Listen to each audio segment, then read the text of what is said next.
Assalamualaikum warahmatullahi wabarakatuh. Lama banget nih nggak jumpa dengan teman-teman di YouTube, tentunya di channelnya aku Big Budi. Kali ini langsung aja kita bakal bahas tentang yang lagi rame nih, tentang bungkus membungkus nih.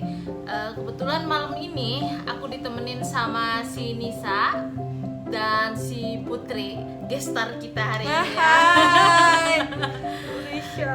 Oke, jadi mereka ini aku datangkan karena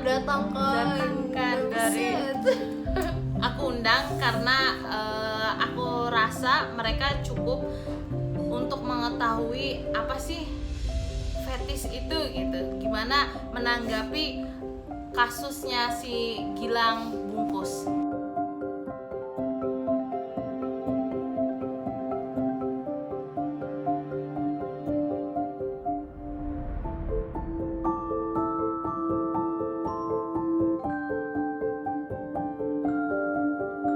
Nah, kita kan udah lihat tuh videonya, cuplikan tweetnya si Gilang Bungkus itu tadi. Menurut Nisa nih, tanggapan kamu terhadap perilaku menyimpangnya si Gilang itu gimana? Sebenarnya jujur di awal tuh pas tahu kenapa fetish itu juga tahu tuh pas nyari tahu tuh pas gara-gara itu, maksudnya tahu itu tuh penyakit yang namanya fetish tuh dari itu. Nyari kok, ini ternyata maksudnya kayak bukan kelainan ya, maksudnya ada penyimpangan sosial seksual.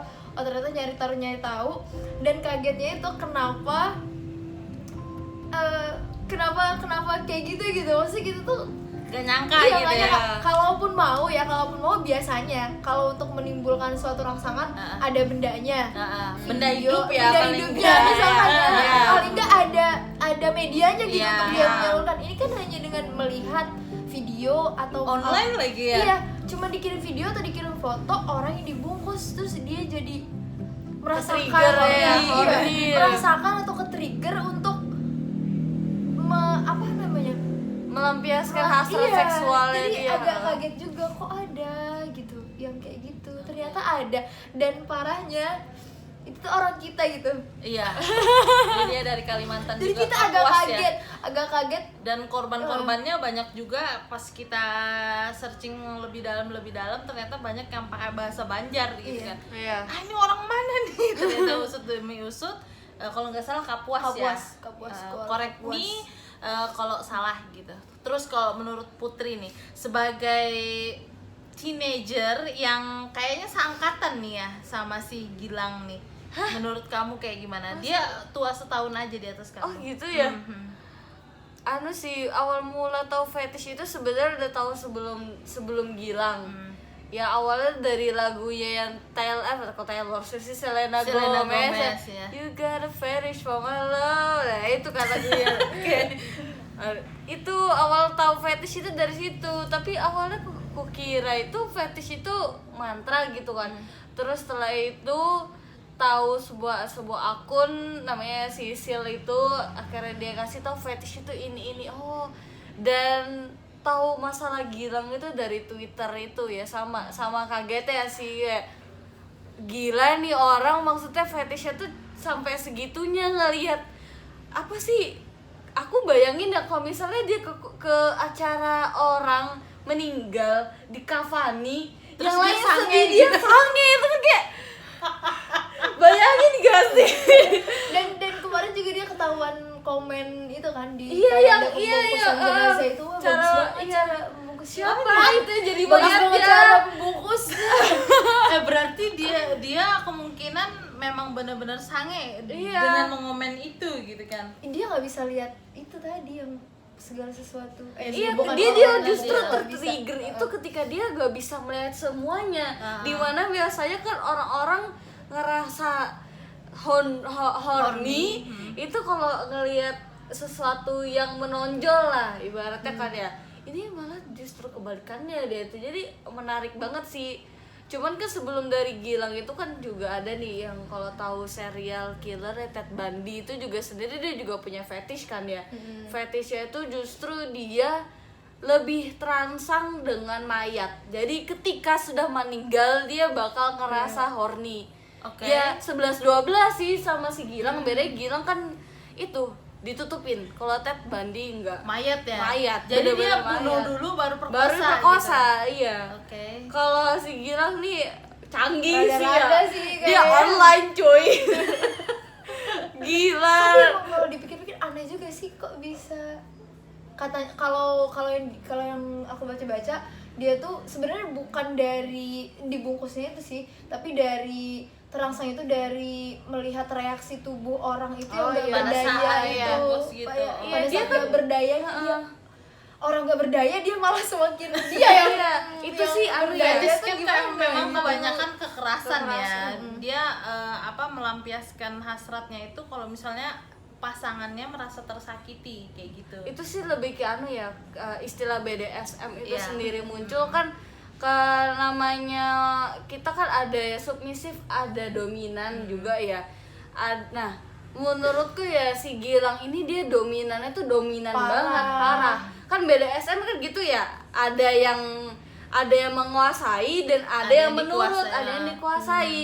Nah, Gilang ini dia tuh parah banget, dominannya tuh bener-bener mendominasi sampai segitunya gitu loh. Oke. Jadi tuh Aku agak geser sini, kayaknya agak lepas dari kamera, aku agak mirip. Oke.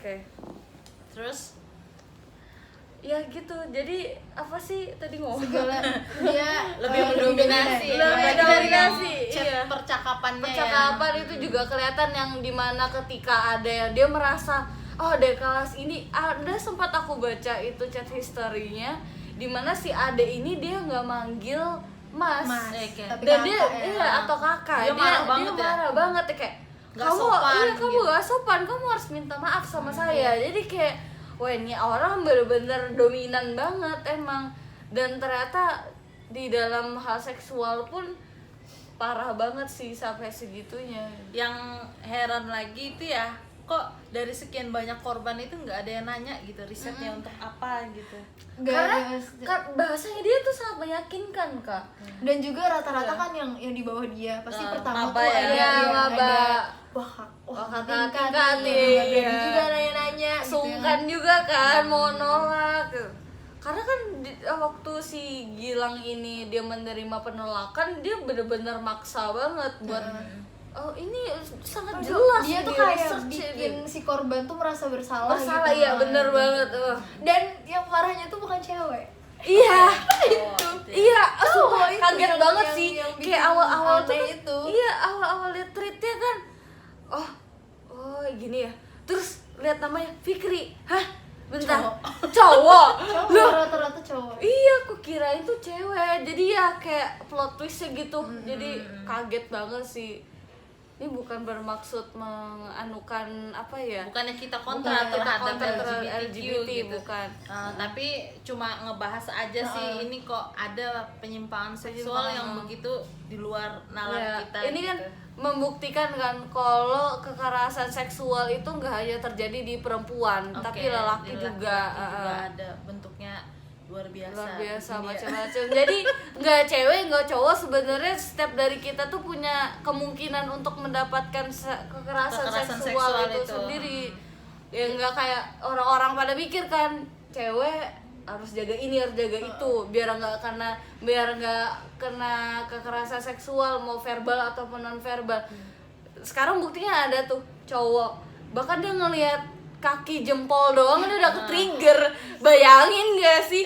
Ganteng sih ya. Iya, ngeliatin iya aku pernah baca sih katanya tuh gini, aku baca apa komen-komen di Twitter itu, jadi dia ini diajarin sama orang salon, dia orang salon yang bisa dibilang apa sih istilahnya tuh agak apa kecewek-cewekan ya, feminim lah, feminim dia itu. Jadi dia tuh bilang kan biasanya orang yang apa sih yang suka yang gay itu dia ngelihat ke kaki jempol itu soalnya bisa ngukur ukuran itunya penisnya. Aku nggak tahu ya, ini aku baca di komentar Twitter itu sih. Oke. Mungkin si Gilang itu dia ke-trigger karena dia bisa mengukur dari Mr. P-nya itu ya. itu sama jempol, mungkin itu sih ya gitu. Kalau aku ngelihatnya untuk fetishnya si Gilang sih sebenarnya biasa, karena sebelumnya memang sudah pernah ada yang seperti itu. Ada, tapi kebanyakan mereka itu melibatkan dirinya sendiri. Jadi mereka ada yang membungkus dirinya sendiri, bahkan ada kasus itu kalau nggak salah di daerah Bandung gitu, dia membungkus dirinya sendiri sampai muka itu diserbetin semua, terus di matanya ini dibolongin kayak gitu. Dia ke-trigger sendiri gitu sama dirinya sendiri gitu. Dan mungkin kan kita nggak pernah tahu untuk fetish orang seluruh dunia ini kan bermacam-macam. Gilang ini kebetulan dia mengorbankan orang banyak gitu kan, merugikan orang banyak. Dan orang yang dirugikan ini kan berefek sangat fatal ya, terhadap mental, emosionalnya berpengaruh gitu. Nah mungkin kalau menurut aku fetishnya ini wajar.